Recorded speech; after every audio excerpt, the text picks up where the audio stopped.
मैं फ़ोन लगा करके इधर उधर से पता लगा तो ये बताएं कि बात ये सत्य है कि जो है मालती अब इस दुनिया में नहीं रही। तो वहाँ जा कर के जब हमने देखा तो मालती का लाश नीचे पड़ा था। कभी आप वीडियो सब देख रहे हैं, पूरा देश देख रहा है, किसी वीडियो में मालती की लाश को कहीं लटकते हुए तो कोई देखा नहीं अभी तक। जो भी देख रहा है कि नीचे पड़ी हुई लाश देख रहा। हमने जब पहुंचा तो नीचे लाश पड़ी हुई थी, तो उसके स्टूडियो में भी देखे गया कहीं।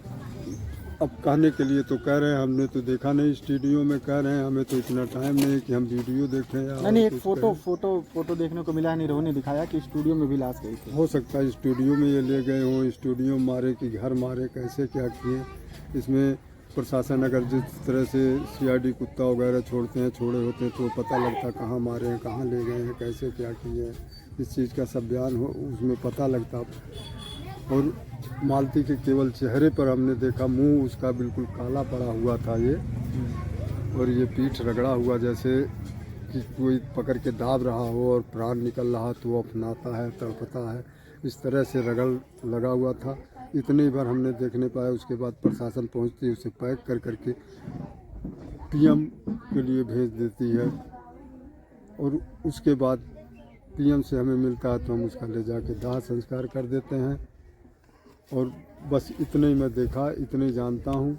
ये है कि दोषी विष्णु है, अर्जुन है, और ये चौरसिया है, राहुल चौरसिया, और राधिका विष्णु के जीवन में आती है। राहुल चौरसिया उसे बदनाम करता है। अर्जुन को पैसे दे के क्या करके बहला फुसला के कि अपना कैरियर बनाने के लिए ये सब ऐसा करते हैं। उसके साथ शूटिंग के बहाने शादी कराते हैं, दूसरे दिन गलत वीडियो वायरल करते हैं कि वो अर्जुन से शादी कर ली मालती। फिर मालती से जब हमारी बात होता है तो मालती कहती नहीं पापा ऐसा कुछ नहीं, मैं जहाँ हूँ वहीं रहूँगा, और आप चले अब मैं आया तो विष्णु आकर के हाथ पैर जोड़ करके अपना भोलापन दिखा करके और उसे ले गया और उसे मौत के घाट उतार दिया। योगी सरकार से क्या कहना चाहते हैं? निष्पक्ष जांच के लिए जाने जाते हैं तो उनसे क्या मांग है आपकी? योगी सरकार जी से मैं यही चाहता हूँ कि जिस तरह से बेटी बचाओ बेटी पढ़ाओ का नारा लगाते हैं, इसका लाज रखते हुए इस गरीब बाप के साथ न्याय ना होने दें, अन्याय ना होने दें, न्याय होने दें। और इसका CBI जांच और भी जो कुछ जांच होता वो जांच कराएं। यही मेरा काबल था, उनसे प्रार्थना है कि आज एक मालती मेरी मरी, आगे और किसी मालती का हत्या ना हो।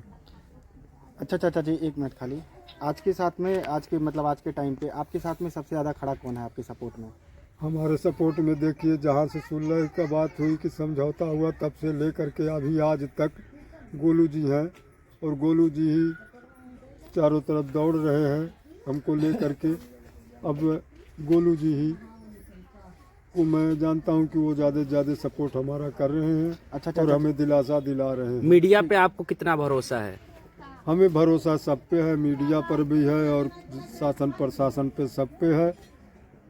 और जो ऐसा करेगा, वो एक बेटी मेरी मरी है उसका अगर जो केस दबाएगा तो पता नहीं कितनी बेटियों का हत्या उसके ऊपर लगेगा। एक मैंने इंटरव्यू में देखा कि विष्णुराज के पापा कहते हैं कि जब भी लाश मैंने देखा उसके बाद में पुलिस को फ़ोन किया गया, पुलिस ने बोला कि लाश को उतार दो। आपको लगता है कि पुलिस कभी बोलेगी लाश उतारने के लिए? ऐसा आप भी जानते हैं कि ऐसे पुलिस नहीं कहती है लाश उतार दो, या तो वहाँ पे कोई गलती होगी शासन प्रशासन का या कुछ भी हो उसके अंदर। जब ये निष्पक्ष जांच होगा तभी इस चीज़ का पता चलेगा। विष्णु हमसे कहता कि मैं स्वयं जब देखा तो गया चौकी इंचार्ज के पास, और उसके पापा कहते हैं कि लाश पुलिस बोली उतार दो।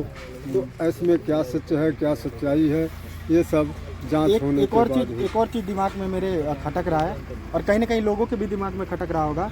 वो बोल रहे हैं कि जब ही लाश उतर गई है ज़मीन पे, उसके बाद में ये करते हैं पल्लोदारी, बोरा ढोते हैं और चले गए अपना बोरा ढोने के लिए चौराहे पे। मतलब एक इंसान की बहू ख़त्म हो गई, कहीं ना कहीं पूरे गांव में और घर में भी दुख का माहौल है। तो एक बाप कैसे जा सकता है पल्लोदारी करने के लिए? आप सबको ये खबर जो दिया गया है ये अपने बचने बचाने के लिए। जिसके घर में मातम पड़ा हो वो मजदूरी कहाँ करेगा। मैं तो हर किसी से यही कहूँगा, ये अब एक तरह से केस को घुमा करके इसको उल्टा सीधा कर रहे हैं और कुछ नहीं। इसका निष्पक्ष जांच होगा। जो भी लोग दोषी हैं उनको सज़ा होना चाहिए, उनके कड़ी से कड़ी सज़ा होना चाहिए और विष्णु का तो फांसी होना चाहिए। आपके बेटी के अंतिम संस्कार में आपके बेटी के ससुराल से कोई गया था या नहीं? कोई नहीं गया था, ना तो मेडिकल रिपोर्ट जब पीएम उसका हो रहा था ना वहाँ कोई गया है और ना वहाँ शमशान घाट में कोई गया। अगर कोई गया भी होगा तो कहीं छुप छुपा के देख रहा होगा, बातें लोगों को सुन रहा होगा। इसमें दोषी तो इसका बहुत बड़ा गेम ये बना करके इस घटना को अंजाम दिया है और उसकी हत्या किया है। आप कहीं ना कहीं योगी सरकार से सीबीआई की गुहार करना चाहेंगे? एकदम हम जांच हो। हर तरह से बार बार यही कह रहा हूँ कि सीबीआई जांच होना चाहिए, निष्पक्ष जांच होना चाहिए, तब एक बेटी को न्याय मिलेगा। प्रशासन तो अपना काम कर रही, सीबीआई अपना काम अगर करेगी तो इस गरीब बाप को। पीएम रिपोर्ट आया कि नहीं आया अभी? नहीं, अभी पीएम रिपोर्ट नहीं मिला है। अब मैं जा निकल रहा हूँ पीएम रिपोर्ट के लिए। देखो आज मिल जाता है कि नहीं मिलता है। अब ये तो क्या बोलते हैं, शासन प्रशासन के ऊपर है, देगी कि नहीं देगी। धन्यवाद चाचा। अभी तक पीएम